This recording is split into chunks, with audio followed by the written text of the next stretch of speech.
Hello friends, इस lecture में पढ़ेंगे हम लोग हार्डी-वेनबर्ग प्रिंसिपल। तो स्टार्ट करते हैं। आखिर में हार्डी-वेनबर्ग प्रिंसिपल बोलता है क्या? ये बोलता है कि जो भी क्या होता है एलेलिक फ्रीक्वेंसी होता है प्रेजेंट किसमें, पॉपुलेशन में। इसमें क्या होता है, जो भी एलेलिक फ्रीक्वेंसी कहाँ होता है, प्रेजेंट पॉपुलेशन में होता है, वो क्या होता है, वो कॉन्स्टेंट रहता है और स्टेबल रहता है। बात समझे। आखिर में हार्डी-वेनबर्ग प्रिंसिपल बोल क्या रहा है, ये बोल रहा है कि जो भी क्या होता है, जो भी एलेलिक फ्रीक्वेंसी होता है प्रेजेंट किसमें, जो भी एलेरिक फ्रीक्वेंसी होता है प्रेजेंट पॉपुलेशन में, वो होता है stable and constant from generation to generation. इसी को बोलते हैं हार्डी-वेनबर्ग प्रिंसिपल। इसमें क्या होता है, जो भी एलेरिक फ्रीक्वेंसी वो क्या होगा भाई, स्टेबल होगा और कांस्टेंट रहेगा फ्रॉम जनरेशन टू जनरेशन। ठीक है, तो यही क्या है Hardy Weinberg principle. Allelic frequency in a population, ठीक है, जो भी क्या होता है एलेलिक फ्रीक्वेंसी किसमें होता है, पॉपुलेशन में, are stable and constant from generation to generation. ठीक है, तो मैं आपको जो अभी बोला वही सेम वही लिखा हूँ। ठीक है, तो जो भी क्या होता है एलेलिक फ्रीक्वेंसी होता है किसमें, पॉपुलेशन में। ठीक है, वो क्या होता है, स्टेबल होता है और कांस्टेंट रहता है फ्रॉम जनरेशन टू जनरेशन। इसी को बोलते हैं Hardy Weinberg principle. It is known as Hardy Weinberg principle. ठीक है, तो इसी को बोलते हैं हार्डी-वेनबर्ग प्रिंसिपल। क्लियर हुआ आपको, समझिए आपके में। ठीक है, लेकिन इसके लिए कंडीशन, ठीक है, कोई पॉपुलेशन को कांस्टेंट रहने के लिए, ठीक, कोई भी पॉपुलेशन को कांस्टेंट रहने के लिए कौन सा कंडीशन रिक्वायर्ड है, उसके लिए कंडीशन रिक्वायर्ड है, क्या होनी चाहिए उसके लिए कंडीशन रिक्वायर्ड, उसके लिए लार्ज पॉपुलेशन होनी चाहिए। उसके लिए क्या होना चाहिए भाई, अगर लार्ज पॉपुलेशन है, बात समझा, अगर क्या है भाई, अगर लार्ज पॉपुलेशन है तो भी हो पाएगा। ठीक है, अगर लार्ज क्या है पॉपुलेशन तभी एक चीज हो पाएगा, और रैंडम मीटिंग होनी चाहिए, एंड रैंडम मीटिंग, और क्या होना चाहिए भाई, और होना चाहिए जिसको बोलते हैं रैंडम मीटिंग। ठीक है, तभी क्या होगा, पॉपुलेशन कांस्टेंट रहेगा, तभी क्या रहेगा भाई, जो पॉपुलेशन है स्टेबल एंड कांस्टेंट रहेगा फ्रॉम जनरेशन टू जनरेशन। बात समझे। उसके लिए क्या होना चाहिए, उसके लिए होना चाहिए लार्ज पॉपुलेशन। ठीक है, उसके लिए होना चाहिए लार्ज पॉपुलेशन और रैंडम मीटिंग, तभी क्या होगा, जो पॉपुलेशन है जो भी, ठीक है, वो क्या रहेगा, कांस्टेंट रहेगा और स्टेबल रहेगा फ्रॉम जनरेशन टू जनरेशन। इसी प्रिंसिपल को बोलते हैं हार्डी-वेनबर्ग प्रिंसिपल। ठीक है, इसको रिप्रेजेंट किससे करते हैं, देखो इसमें P plus Q is equal to 1 बोलते हैं इसको इसका रिप्रेजेंट करते हैं, इसको रिप्रेजेंट करते हैं। P होता है क्या भाई, A, ठीक है, और Q होता है स्मॉल है। ठीक है, तो P plus Q is equal to 1 से क्या करते हैं, इसको रिप्रेजेंट करते हैं।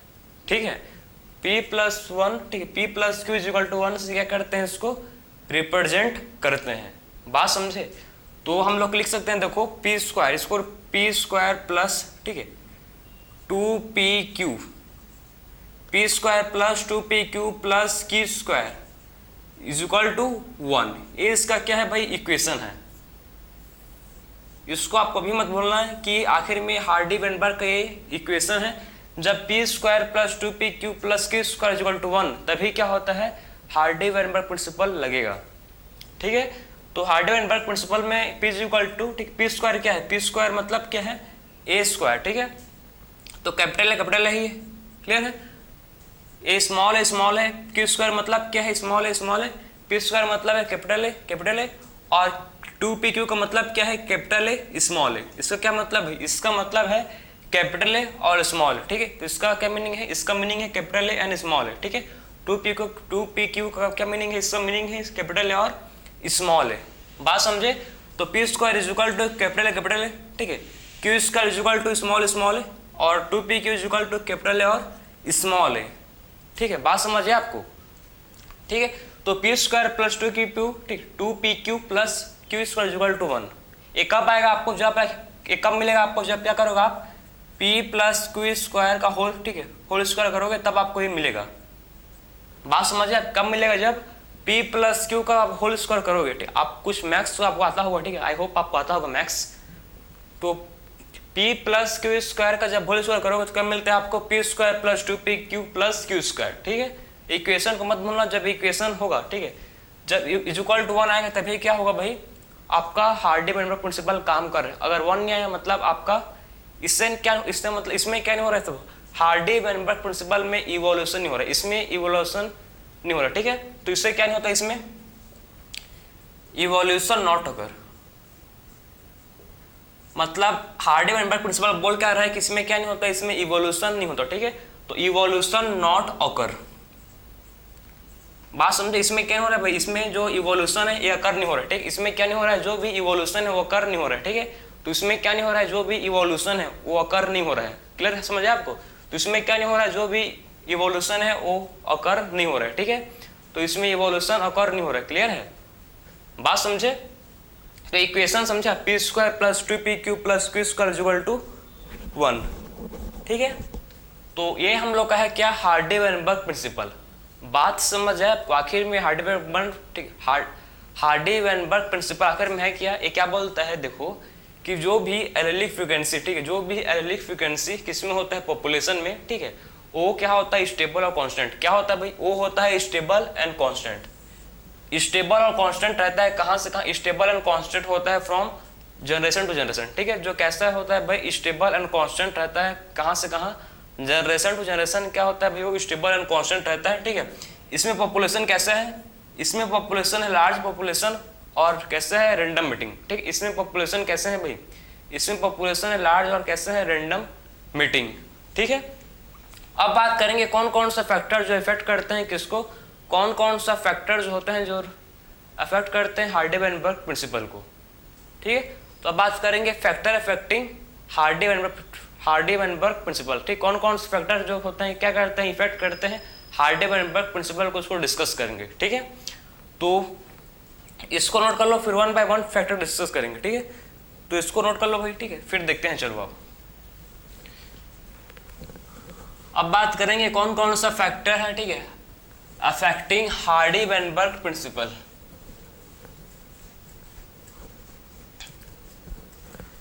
तो चलो भाई देखते हैं, चलो अब, ठीक है। तो फैक्टर अफेक्टिंग, ठीक है, फैक्टर अफेक्टिंग किसको भाई, किसको फैक्टर अफेक्ट करे, किसको, फैक्टर अफेक्टिंग हार्डी-वेनबर्ग प्रिंसिपल। कौन कौन सा फैक्टर क्या करता है, कौन कौन सा फैक्टर जो होता है जो अफेक्ट करता है हार्डी-वेनबर्ग प्रिंसिपल को, उसको देखते हैं अब, ठीक है, समझे आपको। तो हार्डी-वेनबर्ग प्रिंसिपल कौन कौन सा फैक्टर इसको जो अफेक्ट करेगा, इसको आप ध्यान से नोट करते रहो, बहुत इंपॉर्टेंट है। सबसे पहला फैक्टर है जिसको बोलते हैं जीन माइग्रेशन, या इसको बोलते हैं जीन फ्लो, ठीक है। सबसे पहला फैक्टर क्या है, जिसको बोलते हैं जीन माइग्रेशन, या फिर इसको बोलते हैं जीन फ्लो, ठीक है। सबसे पहला फैक्टर क्या है, जिसको बोलते हैं जीन माइग्रेशन, या इसको बोलते हैं जीन फ्लो, ठीक है। जो क्या करता है, इफेक्ट करता है किसको, जो अफेक्ट करता है हार्डी-वेनबर्ग प्रिंसिपल को। जो क्या करता है भाई, जो इफेक्ट करता है हार्डी-वेनबर्ग प्रिंसिपल को, ठीक है। कौन सा है, gene migration and gene flow, ठीक है। इसमें क्या होता है समझो आप, ठीक है, आखिर में इसमें होता क्या है इसको देखेंगे, ठीक है।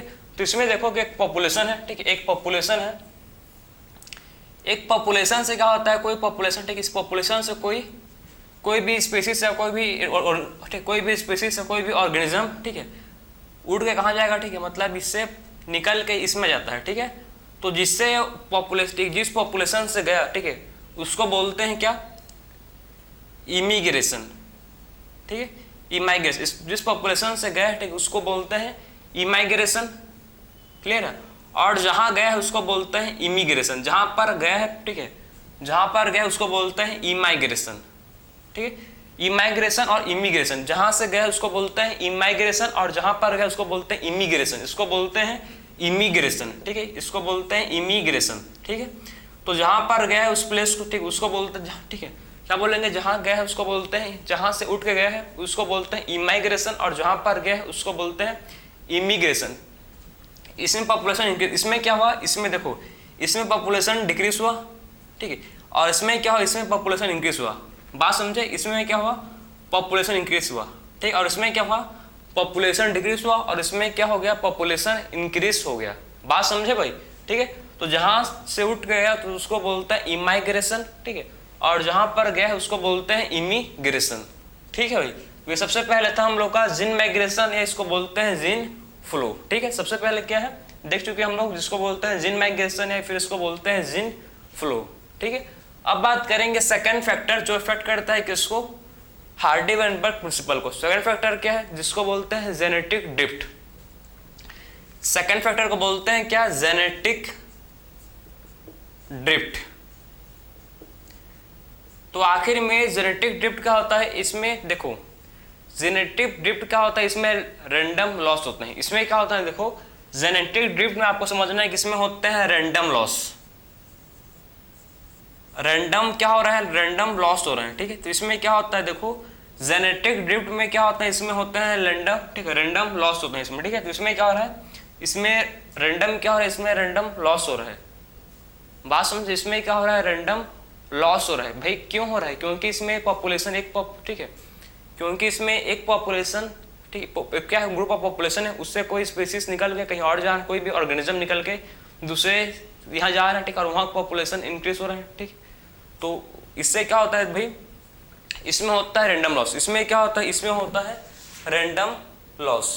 बात समझे, इसमें होता है कॉस्ट जिसको बोलते हैं रैंडम लॉस। क्लियर है, तो ये समझ गए ना, इसमें क्या होता है, रैंडम लॉस होता है, ठीक है। और या बोल सकते हैं हम लोग क्या, इसको और बोल सकते हैं sudden change in allylic frequency. इसमें और क्या होता है, इसको हम लोग बोल सकते हैं कि इसमें क्या होता है, सडन चेंज, ठीक। इसमें क्या होता है देखो, इसमें होता है सडन चेंज, और इसको बोल सकते हैं सडन चेंज, ठीक है। सडन चेंज, सडन चेंज, ठीक है, sudden change in allylic frequency, ठीक है। या क्या बोल सकते हैं, इसको हम लोग बोल सकते हैं रैंडम लॉस, इसको बोल सकते हैं sudden change on allylic frequency, ठीक। जो भी एलेलिक फ्रीक्वेंसी उसमें क्या हो जाता है, कोई उसमें सडन चेंज आ जाता है, ठीक है। तो उसमें जो भी क्या है एलेलिक फ्रीक्वेंसी, उसमें क्या आ जाता है, कोई सडन चेंज आ जाता है, ठीक है। तो रैंडम लॉस से इसको बोल सकते हैं sudden change on allylic frequency, ठीक है। इसमें क्या होता है, एलेलिक फ्रीक्वेंसी में सडन चेंज आ जाता है। इसमें क्या होता है भाई, एलेलिक फ्रीक्वेंसी में क्या होता है, इसमें सडन से, इसमें क्या होता है, एलेलिक फ्रीक्वेंसी में सडन चेंज आता है, इसी को बोलते हैं क्या, जेनेटिक ड्रिफ्ट, ठीक है। जेनेटिक ड्रिफ्ट होता है टू टाइप का, आपको समझना है कि आखिर में जेनेटिक ड्रिफ्ट जो होता है टू टाइप का होता है, ठीक है। एक इसमें पढ़ेंगे हम लोग फाउंडर इफेक्ट, ठीक है, और दूसरा होता है बॉटलनेक इफेक्ट, ठीक है। तो जेनेटिक ड्रिफ्ट में पढ़ेंगे, एक पढ़ेंगे फाउंडर इफेक्ट और दूसरा पढ़ेंगे बॉटलनेक इफेक्ट। सबसे पहले बात करेंगे जेनेटिक ड्रिफ्ट में, देखो फाउंडर इफेक्ट बहुत ही इंपॉर्टेंट है, ठीक है। फाउंडर इफेक्ट, आखिर में फाउंडर इफेक्ट होता क्या है देखो भाई, ठीक है। तो आखिर में फाउंडर इफेक्ट होता क्या है देखेंगे, चलो ठीक है। फाउंडर इफेक्ट में क्या होता है देखो, इसमें जो ओरिजिनल, ठीक है, ओरिजिनल ड्रिफ्टेड क्या था, पॉपुलेशन था, इसमें देखो क्या था, जो ओरिजिनल ड्रिफ्टेड पॉपुलेशन था, ठीक है, जो क्या था ओरिजिनल ड्रिफ्टेड पॉपुलेशन। इसमें क्या था देखो, जो क्या था इसमें ओरिजिनल, इसमें ओरिजिनल क्या था, ओरिजिनल ड्रिफ्टेड पॉपुलेशन। इसमें क्या है देखो, इसमें प्रेजेंट है क्या, ओरिजिनल ड्रिफ्टेड पॉपुलेशन। क्या होता है इसमें देखो आप भाई, original drifted population, population become founder. इसमें क्या होता है, जो ओरिजिनल ड्रिफ्टेड पॉपुलेशन हो क्या बन जाता है भाई, वो बन जाता है फाउंडर। इसमें क्या होता है, जो भी ओरिजिनल ड्रिफ्टेड पॉपुलेशन क्या बन जाता है, बिकम फाउंडर, ठीक है। तो जो भी क्या होता है ओरिजिनल ड्रिफ्टेड पॉपुलेशन, वो क्या बन जाता है, जो भी ओरिजिनल ड्रिफ्टेड पॉपुलेशन होता है वो बन जाता है फाउंडर, ठीक है। तो जो भी क्या होता है ओरिजिनल ड्रिफ्टेड पॉपुलेशन, वो बन जाता है क्या, फाउंडर। बात समझिए। तो जो भी क्या होता है ओरिजिनल ड्रिफ्टेड पॉपुलेशन, ठीक, जो भी ओरिजिनल ड्रिफ्टेड पॉपुलेशन होता है वो क्या बन जाता है, फाउंडर बन जाता है, ठीक है। मतलब क्या समझो कि एक पॉपुलेशन, यहाँ पर क्या देखो, इसको बहुत सिंपल है समझो आप इसको, यहाँ पर क्या है, एक पॉपुलेशन है, ठीक है, किसी चीज का भी क्या है, पॉपुलेशन है, ठीक। बहुत लोग यहाँ पर है, यहाँ पर पॉपुलेशन है, ठीक है। इस पॉपुलेशन को हम लोग डिपेंड करेंगे किससे, यहाँ पर पॉपुलेशन है पी, बहुत सारे पॉपुलेशन है पी पी पी पी, ठीक है। और कोई इनमें से देखो ये क्या है, इसमें पॉपुलेशन है, ठीक है, इसमें क्या है, पॉपुलेशन है, ठीक है। ऑर्गेनिज्म किसमें क्या पेरेंट है, पॉपुलेशन है। अब क्या होगा, इनमें से कोई भी एक इसमें से बाहर जाएगा, ठीक है, और कहीं और चल जाइए, ठीक है। मतलब समझो कि इंडिया में क्या है, बहुत लोग हैं, ठीक है, बहुत लोग हैं भाई, ठीक है। और कोई भी एक बंदा जो है, ठीक, इंडिया से कहाँ चल दिया, ऑस्ट्रेलिया, इंडिया से चल गया जापान, ठीक, कोई और मतलब ठीक कंट्री में चल दिया। बात समझ रहे हो, ठीक है। इंडिया से बाहर निकल के कहाँ चल दिया, इंडिया से बाहर निकल के कोई और कंट्री में चल दिया, तो अभी अकेला है। अभी कैसा है भाई, वो अभी अकेला है, ठीक है, अकेला है। तो बाद में क्या करेगा, वो अपना रिप्रोड्यूस करेगा, वो क्या करेगा, रिप्रोड्यूस करेगा, और अपना पूरा क्या फॉर्म कर लेगा, एक पूरा पॉपुलेशन बन जाएगा उसका। बात समझे, वो रिप्रोड्यूस क्या बन जाएगा उसका, पूरा एक पॉपुलेशन, ठीक है। पहले मैं एस लिख रहा हूँ, ठीक है, मैं एस देखो एक आदमी बाहर निकला था भाई, इंडिया से खाली एक आदमी गया था, लेकिन वहां जाकर पूरा क्या फॉर्म कर लिया है भाई, वहां जाकर पूरा अपना ठीक है पॉपुलेशन फॉर्म कर लिया, ठीक है। तो इसी को बोलते हैं कि जो क्या था ओरिजिनल, जो क्या था भाई, जो भी था ओरिजिनल रिपीट पॉपुलेशन, ठीक, जो क्या था ओरिजिनल रिपीट पॉपुलेशन, वो क्या बन गया, वहां का फाउंडर बन गया भाई, वहां क्या बन गया, वहां का वो फाउंडर बन गया है। समझ रहे बात को, जो पहले इंडिया का था वो ठीक है कहीं और गया, ठीक है, तो वहां क्या बन गया, वो वहां का बन गया फाउंडर, क्योंकि इसके चलते क्या हो गया, बहुत सारे पॉपुलेशन, इसके चलते बहुत सारे पॉपुलेशन क्रिएट हो चुके हैं, ठीक है। तो इसके चलते क्या हो गया, इसके चलते बहुत सारे पॉपुलेशन, ठीक, मैनी ठीक, इसे सब इस पॉपुलेशन इसके चलते क्या हो गए हैं, क्रिएट हो चुके हैं, ठीक है। तो इसी को बोलते हैं फाउंडर इफेक्ट, क्योंकि क्या हुआ भाई, एक ओरिजिनल देखो, एक ओरिजिनल रिपीटेड पॉपुलेशन से क्या, ठीक, इसमें क्या होता है, जो क्या होता है इसमें ओरिजिनल रिपीटेड पॉपुलेशन, ठीक, वो क्या बन जाता है, फाउंडर। क्यों भाई, क्योंकि एक इमेज पॉपुलेशन से कोई, ठीक है, इंडिया से मतलब कोई जाएगा भाई ऑस्ट्रेलिया, चाइना, ठीक है, वहां रहेगा, वहां रिप्रोड्यूस करेगा, तो वहां अपना पॉपुलेशन अपने पूरा क्या फॉर्म कर लेगा, पूरा पॉपुलेशन फॉर्म कर लेगा, तो उसको बोलेंगे वहां क्या बन चुका है, वहां का वो क्या है, वहां का वो फाउंडर है, ठीक है, समझ आपको। तो इसी को बोलते हैं फाउंडर इफेक्ट। अब बात करेंगे सेकंड इफेक्ट, जिसको बोलते हैं क्या, बॉटल नेक इफेक्ट, ठीक है। सेकंड इफेक्ट क्या है भाई, जिसको बोलते हैं बॉटल नेक इफेक्ट, बॉटल नेक इफेक्ट। तो आखिर में बॉटल नेक इफेक्ट क्या है, देखो बॉटल नेक इफेक्ट, ठीक है, तो ये बॉटल है, इसको समझो, बॉटल सबके पास होगा घर में, ठीक है, सब लोग स्कूल लेके कोचिंग लेके जाते हो बॉटल को, ट्यूशन लेके, ठीक है, एक क्या है बॉटल है, क्लियर है। और इस बॉटल में आप समझो कि इसमें पहले क्या था, बहुत सारे चीता थे, क्या था भाई, इसमें बहुत सारे चीता, सी फॉर चीता, ठीक है, सी फॉर कैट नहीं, सी फॉर चीता, ठीक है। तो इसमें क्या है, बहुत सारे चीता हैं, ठीक है। तो बाद में क्या हुआ, कुछ समय बाद क्या हुआ, देखो समझो आप, बॉटल इफेक्ट मतलब क्या है कि चीता मतलब खत्म हो गए, और अब चीता कितने बचे हैं पता है आपको, अब जो चीता जो बचे हैं, ठीक है, अब जो क्या है चीता जो, ठीक है, चीता जो बचे हैं वो कितने बचे हैं पता है आपको, अब जो क्या है, जो चीता है मात्र कितने बचे हैं, जो बॉटल के नेक पर आ सकते हैं, बस उतने ही हैं। बाकी देखो पहले चीता कितने थे, पहले चीता पूरे बॉटल के अंदर सब तरफ थे, लेकिन अब चीता कितने हैं, जो बॉटल के नेक में फिट हो सकता है, ठीक, जो बॉटल के नेक जितना क्या बचे हैं, अब बॉटल के नेक जितना क्या बचे हैं, अब चीता बचे हैं, ठीक है। तो इसका कहने का मतलब है, बताने का इफेक्ट का मतलब है कि अब एक्सटेंट सब हो चुके हैं, ठीक है, जितना बहुत कम बचे हैं। और जब इसको आप देखो, ठीक, आप क्या करोगे, जब इस चीता को बाहर निकालोगे, आर्टिफिशियली इसको ग्रो करोगे, ठीक है, और जब इसको फिर से डालोगे चीता को, तो अंदर घुसेगा क्या, नहीं घुसेगा बाबू, बात समझे आप, समझो ना यार, कि एक बार आपके बॉटल से, ठीक है, आपके बॉटल से चीता को बाहर निकालोगे, आप बोलोगे कि चीता ग्रो करोगे और उसको करोगे चीता, तो बॉटल के अंदर घुसेगा क्या, नहीं घुसेगा, ठीक, क्योंकि भाई जितना इसका क्षमता है उतना घुसेगा ना, जितना बात, ठीक, बॉटल का समझे रहो, तो बॉटल का नेक छोटा सा है, और बोलोगे चीता इतना बड़ा, तो घुस जा, नहीं घुसेगा, क्योंकि एक बार निकला तो उसके बाद इसमें आना इम्पॉसिबल है, ठीक। तो इसी को बोलते हैं बॉटल नेक इफेक्ट। क्या बोलते हैं इसको बोलते हैं बॉटल नेक इफेक्ट। क्लियर हो आपको, तो इसको बोलते हैं बॉटल नेक इफेक्ट। अब बात करेंगे, देखो ठीक है, तो अब बात करें नेक्स्ट टाइप का, जो फैक्टर क्या करता है, इफेक्ट करता है किसको, हार्डी-वेनबर्ग प्रिंसिपल को। ये समझ आया ना, ये होता है हम लोग का है फाउंडर इफेक्ट, ये क्या होता है बॉटल नेक इफेक्ट, ठीक है। तो अब बात करेंगे नेक्स्ट हम लोग जिसको बोलते हैं फैक्टर म्यूटेशन। म्यूटेशन, ठीक है, म्यूटेशन से क्या होता है, सबको पता है, म्यूटेशन से उसमें जेनेटिक मेकअप चेंज होता है। म्यूटेशन में क्या होता है, इसमें जेनेटिक मेकअप चेंज होता है, ठीक है। इसमें सिंगल जीन म्यूटेशन भी होता है, जिसको बोलते हैं पॉइंट म्यूटेशन, मतलब बहुत सारे हैं, ठीक है।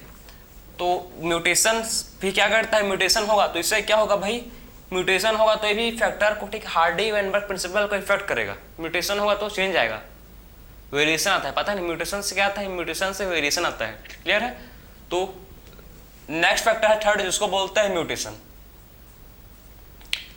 थर्ड फैक्टर जिसको बोलते हैं क्या भाई, थर्ड फैक्टर जिसको बोलते हैं म्यूटेशन। अगर म्यूटेशन कॉज हुआ, अगर म्यूटेशन हुआ तो इसे क्या आते हैं, वेरिएशन। अगर म्यूटेशन हुआ तो क्या आते हैं इससे, अगर म्यूटेशन हुआ, ठीक है, तो उससे आता है वेरिएशन, पता है। तो म्यूटेशन से क्या आता है, म्यूटेशन से आता है वेरिएशन, क्लियर है। क्योंकि इसमें क्या होता है, इसमें जेनेटिक मेकअप चेंज होता है, क्योंकि चेंज इसमें क्या कर देता है, म्यूटेशन चेंज करता है किसको, चेंज इन जेनेटिक मेकअप, ठीक है, जेनेटिक मेकअप को चेंज कर देता है, ठीक है। तो म्यूटेशन क्या करता है, चेंज इन जेनेटिक मेकअप, ठीक है, जेनेटिक मेकअप को चेंज कर देता है म्यूटेशन, ठीक है। तो म्यूटेशन क्या करता है, जेनेटिक मेकअप को चेंज करता है, चेंज इन जेनेटिक मेकअप, ठीक है। तो म्यूटेशन क्या करता है, म्यूटेशन चेंज करता है किसको, म्यूटेशन चेंज करता है जेनेटिक मेकअप को, क्लियर है। तो म्यूटेशन क्या करता है भाई, म्यूटेशन चेंज करता है किसको, ये चेंज करता है हम लोग के जेनेटिक के मेकअप को, जेनेटिक मेकअप क्या करता है, जेनेटिक मेकअप को म्यूटेशन चेंज करता है, क्लियर। फिर बात करेंगे फोर्थ फैक्टर, वो है रिकॉम्बिनेशन, रिकॉम्बिनेशन, ठीक है। रिकॉम्बिनेशन से क्या होता है, क्रॉसिंग ओवर, पता है ना, रिकॉम्बिनेशन में क्या होता है, रिकॉम्बिनेशन में होता है क्रॉसिंग ओवर, ठीक है। रिकॉम्बिनेशन में क्या होता है, इसमें होता है क्रॉसिंग ओवर, ये दे एक क्या, अगर रिकॉम्बिनेशन होगा, ठीक है, तो रिकॉम्बिनेशन, अगर रिकॉम्बिनेशन होगा तो भी क्या करेगा, रिकॉम्बिनेशन भी इफेक्ट करेगा किसको, रिकॉम्बिनेशन भी इफेक्ट करेगा हार्डी-वेनबर्ग प्रिंसिपल को, ठीक है।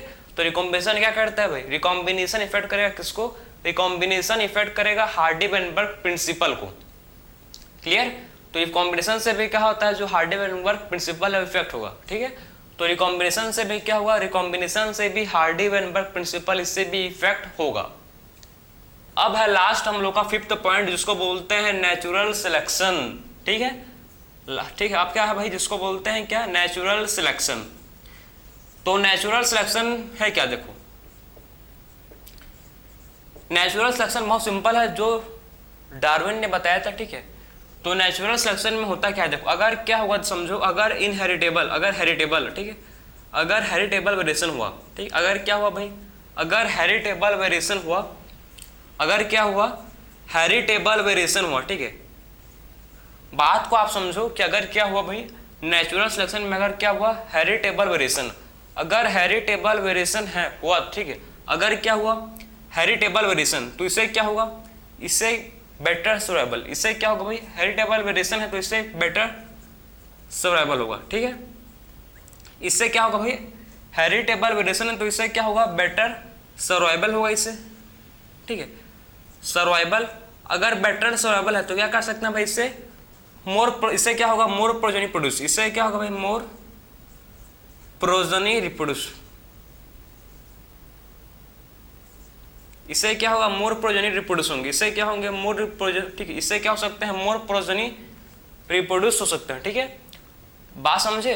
तो अगर हेरिटेबल वेरिएशन है, अगर क्या है भाई, अगर हेरिटेबल वेरिएशन है तो इससे क्या होता है, बेटर सर्वाइवल होगा, इससे क्या होगा, बेटर सर्वाइवल, और जिससे मोर प्रोजेनी, इससे क्या होता है, मोर प्रोजेनी रिप्रोड्यूस होता है, या बोल सकते हो नंबर ऑफ प्रोजेनी प्रोड्यूस होता है, ठीक है। इसमें क्या होता है, मोर नंबर ऑफ प्रोजेनी क्या होता है, इसमें मोर नंबर ऑफ प्रोजेनी इसमें प्रोड्यूस होता है, ठीक है। तो इसमें क्या होता है, मोर नंबर ऑफ प्रोजेनी क्या होता है, इसमें प्रोड्यूस होते हैं, क्लियर, आपको रिप्रोड्यूस होते हैं, क्लियर। तो नेचुरल सिलेक्शन क्या है, नेचर उसी को सिलेक्ट करता है जो रिप्रोडक्टिव फिट होता है, बात को समझो क्या, कि नेचर क्या करता है, नेचर उसी को सिलेक्ट करता है जो रिप्रोडक्टिव फिट हो, ठीक है। नेचर क्या करता है, उसी को सिलेक्ट करेगा, नेचर उसी को सिलेक्ट करता है जो क्या होता है, रिप्रोडक्टिव फिटनेस, ठीक है, मेंटली सोशली नहीं भाई, आप समझो इसमें क्या होना चाहिए, फिटनेस किसके हिसाब से, रिप्रोडक्टिव। अगर जो भी पर्सन डार्विन के हिसाब में बोला था, कि डार्विन क्या बोला था, जो भी अगर रिप्रोडक्टिव फिट है और मोर नंबर ऑफ प्रोजेनी प्रोड्यूस कर पा रहा है, ठीक, जो क्या है रिप्रोडक्टिव फिट है और मोर नंबर ऑफ प्रोजेनी प्रोड्यूस कर पा रहा है, वही क्या हेल्दी है, ये डार्विन के हिसाब से है, ठीक है। अगर डार्विन को पूछोगे आप कि आखिर में आपके हिसाब से हेल्दी कौन, किसको बोलेंगे हेल्दी, तो डार्विन क्या बोलेंगे भाई, डार्विन बोलेंगे कि जो भी रिप्रोडक्टिव फिट है और मोर नंबर ऑफ प्रोजेनी प्रोड्यूस कर पा रहा है, वही क्या है, फिट है, ठीक है।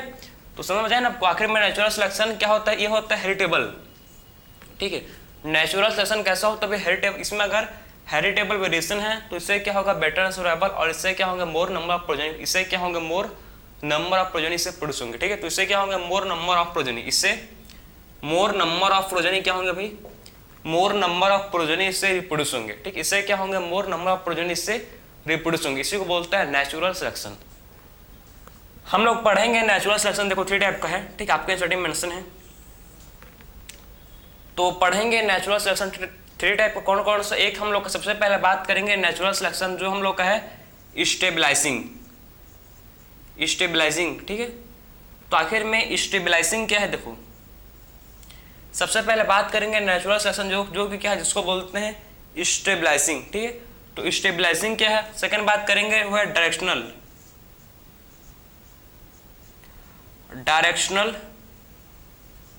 और थर्ड है जिसको बोलते हैं क्या, सबसे पहले है देखो स्टेबलाइजिंग, डायरेक्शनल, और थर्ड जिसको बोलते हैं डिसरप्टिव। क्लियर है। तो 3 टाइप का पढ़ेंगे हम लोग नेचुरल सिलेक्शन, ठीक है। ग्राफ इसका जो आप लोग एनसीईआरटी में मेंशन है, सबसे पहले है स्टेबलाइजिंग, डायरेक्शनल, और क्या थर्ड जिसको बोलते हैं डिसरप्टिव, ठीक है। तो इस तीनों को पढ़ेंगे, ठीक है। हम तीनों की बात करेंगे नेचुरल सिलेक्शन के बारे में। क्लियर है। ये तीनों का ग्राफ कैसे होगा देखो, ठीक है। तीनों का ग्राफ आपके एनसीईआरटी में मेंशन है, कैसे दिया है देखो उसको, ठीक है। इसका ग्राफ कैसे, स्टेबलाइजिंग का देखो, स्टेबलाइजिंग ग्राफ कैसा होता है, जो स्टेबलाइजिंग का ग्राफ है कैसे होगा, वो मतलब होता है बीच में, मिडिल में। एक क्या है स्टेबलाइजिंग। स्टेबलाइजिंग का मतलब है कि इसमें मीन वैल्यू, इसमें क्या लेते हैं, स्टेबलाइजिंग में लेते हैं मीन वैल्यू, ठीक है। मीन वैल्यू का मतलब है कि मैं आपको बोलूं कि आप चूज करो, ठीक है, कलर, स्किन कलर। आप क्या लो भाई, आप लो स्किन कलर, ठीक है। तो आप स्किन कलर मतलब स्किन कलर में भी होते हैं, कोई किसी का स्किन कलर डार्क होगा, किसी का लाइट होता है, किसी का, ठीक है, मतलब डिफरेंट क्या है स्किन कलर है, सबका स्किन कलर सिमिलर नहीं है, ठीक है। तो मैं बोलूँ आपको इसमें आप मीन वैल्यू लोगे, क्या लो आप इसमें अगर आप क्या लोगे, अगर इसमें आप मीन वैल्यू, ठीक है, जैसे कि स्किन कलर, तो आपको क्या मिलेगा ग्राफ, इसमें ग्राफ कहाँ होगा, मिडिल में होगा। इसमें ग्राफ कहाँ पर होगा, इसमें ग्राफ आपको मिडिल में मिलेगा, और इसको बोलते हैं स्टेबलाइजिंग। क्या बोलते हैं इसको भाई, इसको बोलते हैं स्टेबलाइजिंग। इसमें क्या लेते हैं, स्टेबलाइजिंग में लेता है मीन वैल्यू को, ठीक है, जैसे कि स्किन कलर। बात समझो, इसमें क्या लगता है मीन वैल्यू को, जैसे कि एग्जांपल लेते हैं स्किन कलर। क्लियर। अब बात करते हैं नेक्स्ट जो हम लोग का डायरेक्शनल।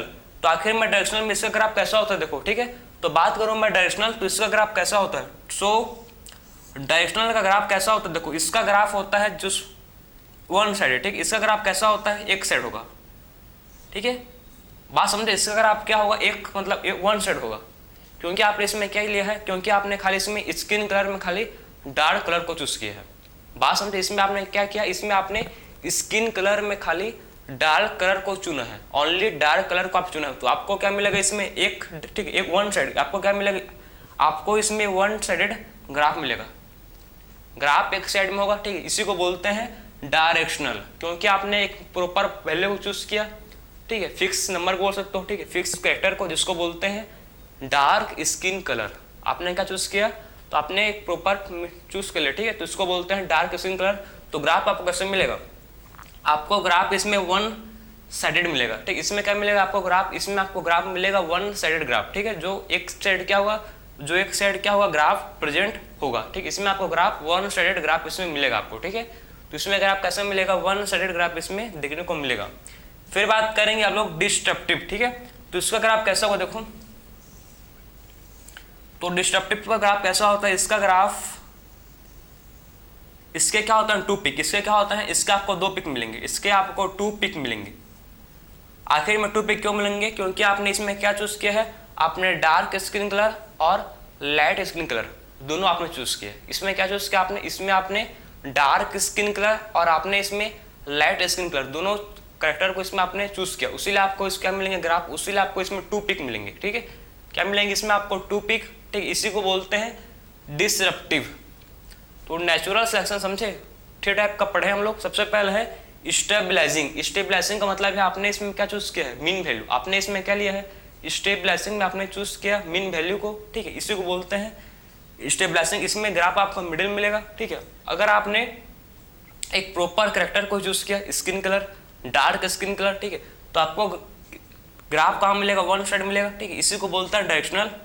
डिस्ट्रप्टिव का मतलब इसमें आपने टू कैरेक्टर चूज किया, light skin colour and dark skin colour, तो इसीलिए आपको इसमें टू पिक मिलेंगे, ठीक। एक लाइट स्किन कलर के होगा और एक डार्क स्किन कलर के होगा, ठीक है। तो इसको बोलते हैं डिसरप्टिव, ठीक है। तो ये था हम लोग का नेचुरल सिलेक्शन। बात समझे, हम लोग ने बात किया नेचुरल सिलेक्शन आखिर में होता है क्या, उसको देखे हैं, ठीक है। तो हम लोग पूरा कॉन्सेप्ट जितना भी आपके एनसीईआरटी में कॉन्सेप्ट है प्रॉपर, उसको वन बाय वन डिस्कस किए हैं। हार्डी-वेनबर्ग प्रिंसिपल का कोई भी एक लैटिट्यूड है, ठीक है, जो आपके एग्जाम पॉइंट ऑफ व्यू से इंपॉर्टेंट है, जो क्वेश्चन आ सकता है जिससे, ठीक है, और जो आपके एनसीईआरटी में गिवन है उसी को मैं आपको समझाया हूँ, ठीक है। हर चीज़ कौन कौन सा फैक्टर है जो इफेक्ट करता है, कैसे इफेक्ट करता है, उसको प्रॉपर मैं आपको समझाते हुए समझाया हूँ, ठीक है। तो मिलते हैं हम नेक्स्ट लेक्चर में। राधे राधे।